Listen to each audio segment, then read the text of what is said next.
A vida líquida é uma vida precária, vivida em condições de incerteza constante. A vida líquida é uma sucessão de reinícios e precisamente por isso é que os finais rápidos e indolores tendem a ser os momentos mais desafiadores e as dores de cabeça mais inquietantes. Essas palavras que tentam descrever a vida em nossa época são do sociólogo Zygmunt Bauman, um dos intelectuais mais influentes do início deste século. Agora em janeiro fez 1 ano que ele faleceu, mas a sua obra continua a oferecer uma reflexão super instigante que ajuda a pensar os problemas contemporâneos. Meu nome é Thaís Lima e eu convido você para entender um pouquinho mais sobre a obra do Bauman e especificamente o seu conceito de modernidade líquida. Falar sobre o conceito de modernidade líquida, a contribuição mais conhecida e discutida que o Bauman nos deixou, eu queria dizer que esse vídeo faz parte de um pequeno projeto meu e do Paulo de produzir um conteúdo de ciências humanas aqui para o YouTube. Estudar ciências humanas ajuda a enxergar a complexidade do mundo, dos seus problemas e das suas possibilidades. Ajuda a ver como que esses problemas na vida e em sociedade não podem ser resolvidos com soluções fáceis e nem com um salvador da pátria. Descobrir e explorar a complexidade da vida social, das culturas, das ideias é uma aventura fascinante, porém bastante complicada. Por isso, nós contamos com pensadoras, pensadores que servem de guia para ajudar a entender o mundo em sua complexidade. Vamos ver se dá certo! Inscreva-se, curta, compartilhe para dar aquela força, porque você sabe, produzir um conteúdo educativo no YouTube não é fácil, então todo apoio é bem-vindo, além do que eu tô morrendo de vergonha. E você vai deixar a gente super feliz. É isso! Bom, para entender melhor o que significa modernidade líquida, eu acho mais fácil a gente voltar um pouquinho e entender o que significa modernidade. Entre os diversos pensadores da sociologia e da filosofia, não existe exatamente um consenso de onde começa essa modernidade. E como não faz sentido falar de uma data exata de onde ela começa, e temos diversas disputas para entender esse processo, não dá para dizer que é uma coisa pré-moderna que passa a ser moderna num passe de mágica. Tornar-se moderna é um processo, o qual a gente chama de modernização. É um processo histórico longo, que tem complexas causas e consequências, e por isso que tem tanto livro escrito sobre isso que dá para formar uma biblioteca inteira. Se é difícil dizer uma data em que a modernidade se inicia, pelo menos é possível dizer 2 eventos históricos que são decisivos para que a modernidade se estabeleça. A Revolução Industrial, que transforma radicalmente a quantidade e a velocidade das mercadorias produzidas, provocando mudanças econômicas decisivas que aceleram e consolidam o capitalismo, e a Revolução Francesa, que rompe com a estrutura social e a estrutura política do antigo regime e lança as bases para a organização do Estado e da política moderna. Para o Bauman, a principal característica da modernidade é a de derreter sólidos que ela recebe. Isso significa que as estruturas políticas, sociais, econômicas, bem como relações sociais sólidas que ela recebia da sociedade tradicional, são dissolvidas. Olha o que o Bauman vai falar a respeito da modernidade. Modernity is precisely the degree of liquidity. I am saying degree of liquidity because all modernity was liquid. All modernity specializes in melting the solids, melting the received structures, the received ways of life, and trying to recast them in different molds. Mas o Bauman divide a modernidade em 2 etapas: a modernidade clássica, ou a sólida, e a modernidade líquida. E para ficar mais fácil entender o que é a modernidade líquida, seria bom começar a entender primeiro o que é a modernidade sólida, e aí dá para entender por contraste o que é cada uma delas.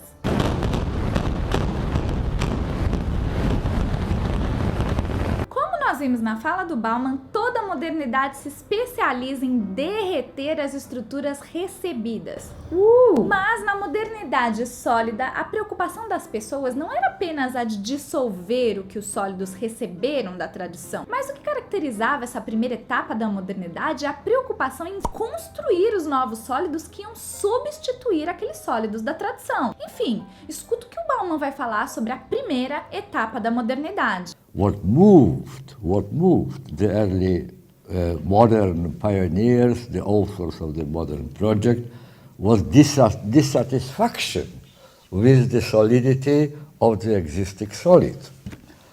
They believed that they are not solid enough and that the right order which we are going to build, the modern order, will be distinct from the past by being really solid. What does it mean, being really solid?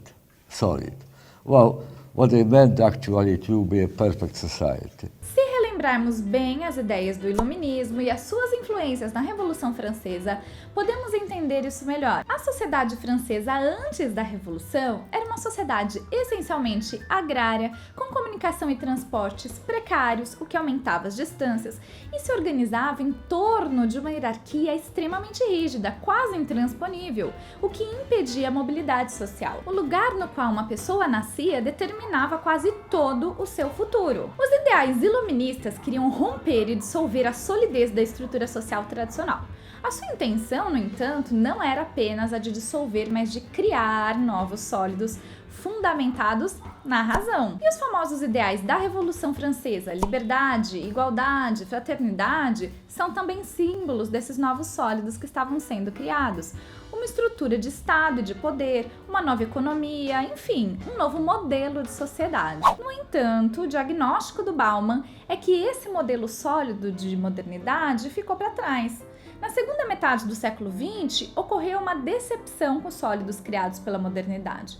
E os exemplos disso são a própria crise da democracia representativa do Estado-nação, a incapacidade do mercado de lidar com a desigualdade, enfim, são vários. Junto com isso, ocorreram novos fenômenos sociais, como a globalização, a individualização e um grande avanço da tecnologia das comunicações que transformaram muito profundamente a natureza da modernidade. E ele vai falar sobre isso mais pra frente.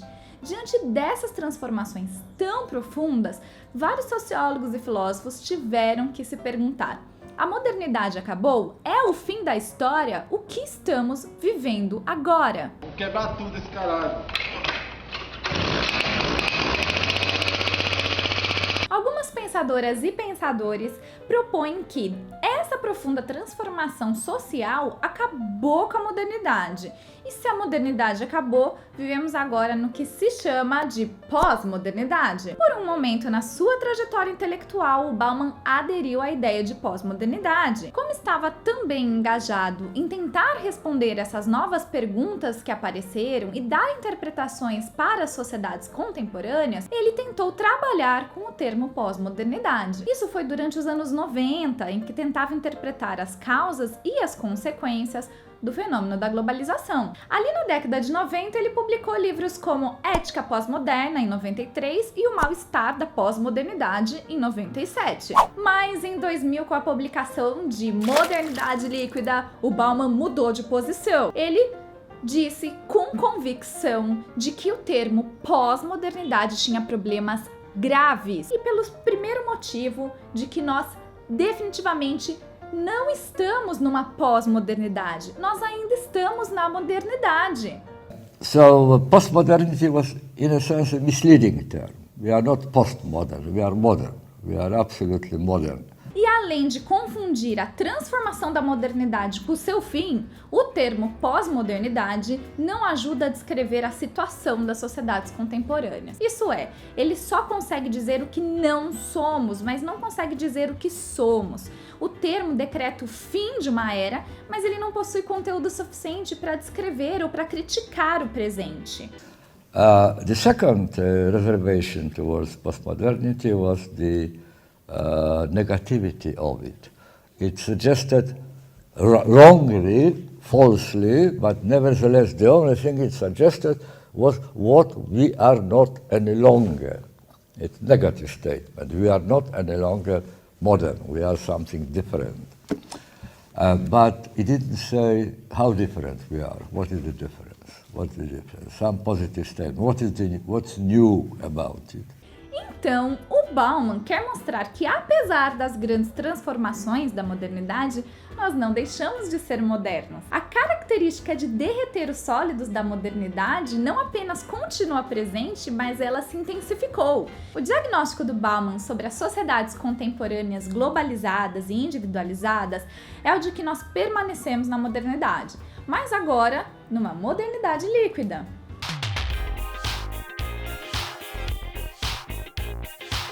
Mas afinal, o que significa a modernidade líquida? Para entender o que significa isso, vamos tentar entender por que o Bauman utiliza essa metáfora do sólido e do líquido. Se você abrir o livro Modernidade Líquida, você vai encontrar lá nas primeiras páginas as reflexões do Bauman sobre essa metáfora. Por um lado, os sólidos em oposição aos líquidos se caracterizam por possuírem uma forma definida, por serem estáveis e duradouros. Se você quiser alterar a forma de um sólido, é preciso esforço e energia para poder reorganizar as suas partes. Os líquidos, por sua vez, não têm forma definida. Na verdade, a sua forma está em contínua transformação. Em oposição aos sólidos, há um gasto enorme de energia caso você queira deixar o líquido em uma forma mais ou menos estável. Eu digo mais ou menos estável porque o líquido é instável por definição. A sua forma é efêmera, passageira e apresenta uma grande mobilidade. E como é que saber dessas características dos líquidos ajuda a compreender o que é a sociedade líquida?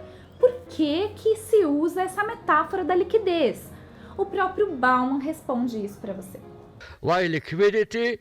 Well, because liquid is notorious for not being able to keep its shape, unless it is forced artificially for a time being to be in a container, like now in this glass, for example. It will spill over, leak, seep. It will change all the time its shape. And that's exactly what our world around is like. It is liquid.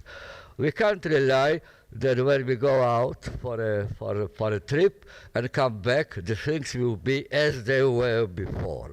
They will be certainly changed one way or the other. That's why I selected the metaphor of liquidity to describe the distinction, the distinctive feature of the society in which we live. Numa sociedade líquida, os indivíduos, as relações entre eles e as instituições não tem mais uma forma rígida, duradoura, sabe? Como nos tempos antigos. Tudo está em constante transformação, muda rápido e nada é feito para durar.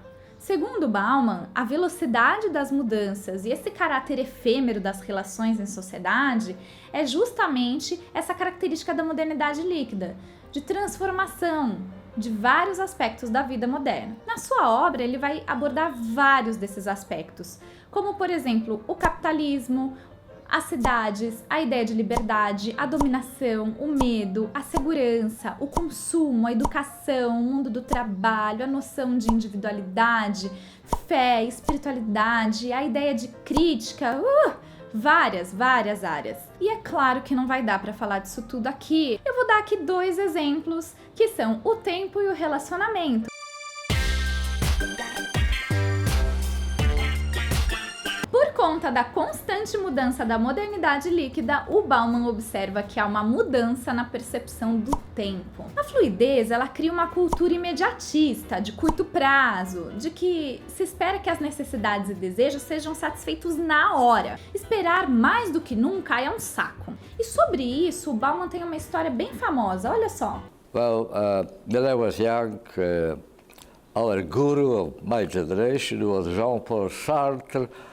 He advised us to set each one of us a projet de la vie, project for the whole life. When I was retiring from the university, it was already a quarter of a century ago, when I were telling the students what Jean-Paul Sartre said, they laughed. Project for life? Oh, I would be very happy if I could have a project for next year. things are changing extremely quickly, very often beyond recognition. Essa incapacidade de estabelecer um projeto de vida, de ter paciência e concentração para algo que entrega resultados apenas a longo prazo, se relaciona com a liquidez da sociedade. No livro Vida para o Consumo, o Bauman escreve sobre a cultura do consumo e a percepção do tempo no interior dela. Ele descreve que um ambiente líquido moderno é inóspito ao planejamento, investimento e armazenamento de longo prazo. Isso porque o tempo não é mais percebido como algo cíclico, como ocorria nas mitologias, por exemplo, e nem como algo linear, como na tradição ocidental. Agora o tempo é pontilhista. Mas tempo pontilhista? O que é tempo pontilista?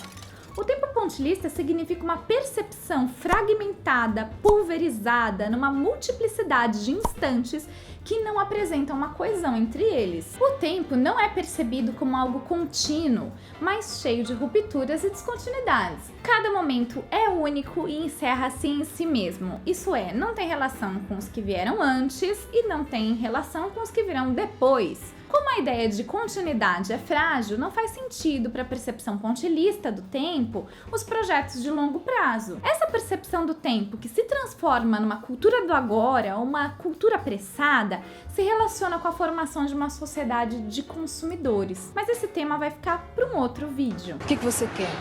Eu vim aqui dizer pra você que eu fiquei comprometido com a sua irmã. A modernidade líquida abre também novas tendências de relacionamento. Uma delas, a que o Bauman dedica várias reflexões, é a do relacionamento online. A crítica que o Bauman faz a esse novo traço da nossa sociedade é o fato de que as operações do mercado parecem servir como modelo para as relações entre as pessoas. Em entrevista para a revista suíça Das Magazin, ele diz o seguinte: a tendência de procurar um companheiro na internet resulta da tendência para a compra pela internet. Se você quiser uma jaqueta nova, o site de uma loja online mostra você um catálogo. Se você procura um companheiro, o site de namoro também mostra para você um catálogo. O modelo da relação entre cliente e mercadoria se tornou um modelo da relação entre as pessoas. Para o Bauman, mesmo as relações afetivas entre as pessoas parecem ganhar um caráter de consumo em sociedade individualizada. Tal como um produto é substituído assim que ele não é mais capaz de satisfazer os seus desejos individuais, as pessoas também são descartadas e substituídas por outras. O relacionamento não muda apenas com o seu crush, mas também com as amizades. O Bauman sempre cita uma história de que uma vez uma pessoa disse a ele que fez 500 amigos num dia só. A partir disso, ele faz uma reflexão sobre o que é esse ambiente de rede e o novo tipo de amizade que ela pode oferecer. What is network? Unlike community, network is made and maintained, kept alive by two different activities. One is connecting and the other is disconnecting. And I think that the attractiveness of the new type of friendship, Facebook type of friendship, I call it, is precisely in that. That it is so easy to disconnect. It is easy to connect, to make friends, but the greatest attraction is the facility of disconnecting. É a facilidade em desconectar que caracteriza a liquidez das relações. Quem nunca bloqueou alguém no Facebook, ou no Instagram, ou no WhatsApp, ou em todos esses? No mundo offline, fora da rede, desfazer relações pressupõe encontrar a pessoa frente a frente, dizer a ela as razões da quebra do relacionamento, ter que ouvir também dela suas queixas. Isso significa um risco e um desconforto muito grande. A facilidade em fazer e, sobretudo, de desfazer as amizades são um atrativo para os indivíduos em uma sociedade líquida em que os vínculos são fracos e voláteis. Esse vídeo é um convite para que você leia a obra do Bauman. Você já leu alguma coisa? Ainda não? Ficou interessado em ler? Escreve aqui pra gente nos comentários quais foram as suas impressões sobre as ideias dele. Fazer a pesquisa, fazer esse roteiro deu um trabalhão. Enfim, dá uma força aqui pra gente. Inscreva-se, curta e compartilhe. O seu apoio é importante demais pra gente, vai deixar a gente muito feliz. É isso, tchau!